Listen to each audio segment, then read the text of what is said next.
আবহাওয়া পরিবর্তনজনিত কারণে পশু প্রাণীদের দেহে সংক্রমিত বিভিন্ন রোগ প্রতিরোধে প্রাণী চিকিৎসকদের ওয়াকিবহাল করতে প্রাণী সম্পদ ও বন্যপ্রাণী স্বাস্থ্য সেবা সংক্রান্ত সেমিনার অনুষ্ঠিত হলো। এর অঙ্গ হিসেবে শুক্রবার প্রাণী সম্পদ উন্নয়ন বিভাগ এবং ত্রিপুরা ভেটেরিনারি কাউন্সিলের উদ্যোগে প্রজ্ঞা ভবনে প্রাণী সম্পদ ও বন্য প্রাণী স্বাস্থ্য সেবা সংক্রান্ত এক সেমিনার আয়োজন করা হয়। এই সেমিনারে উদ্বোধন করেন রাজ্যের প্রাণী সম্পদ বিকাশ দপ্তরের মন্ত্রী সুধাংশু দাস। অনুষ্ঠানে উপস্থিত ছিলেন বহিরাজ্য থেকে আগত বিশেষজ্ঞ প্রাণী চিকিৎসক অধ্যাপক ডক্টর কে শর্মা সহ অন্যান্যরা। এই সেমিনারে জলবায়ু পরিবর্তনজনিত কারণে পশু পাখি থেকে শুরু করে বন্যপ্রাণীদের দেহে সৃষ্টি হওয়া রোগ কিভাবে প্রতিরোধ করা সম্ভব সংশ্লিষ্ট বিষয়ে বিস্তারিত আলোকপাত করা হয়।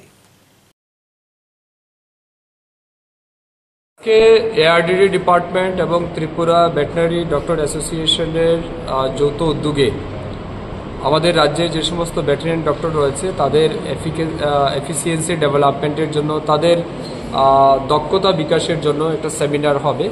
এই সেমিনারে বাইরে থেকে যারা রিসোর্স পার্সনস রয়েছেন তারা এসছেন, তারা টেকনিক্যাল বিষয়ের উপর আলোচনা করবেন।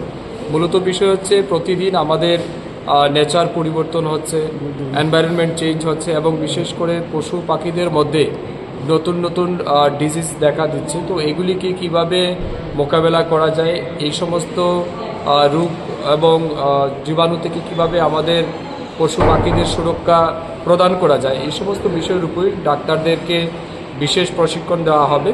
এবং আমি বিশ্বাস করি এই প্রশিক্ষণের মাধ্যমে আমাদের রাজ্যের ডাক্তাররা অনেক বেশি দক্ষতা লাভ করতে পারবেন এবং আমাদের রাজ্যের পশু পাখিদের তাদের স্বাস্থ্যের সুরক্ষা সুনিশ্চিত করার জন্য এটা একটা গুরুত্বপূর্ণ উদ্যোগ বলে আমি মনে করি।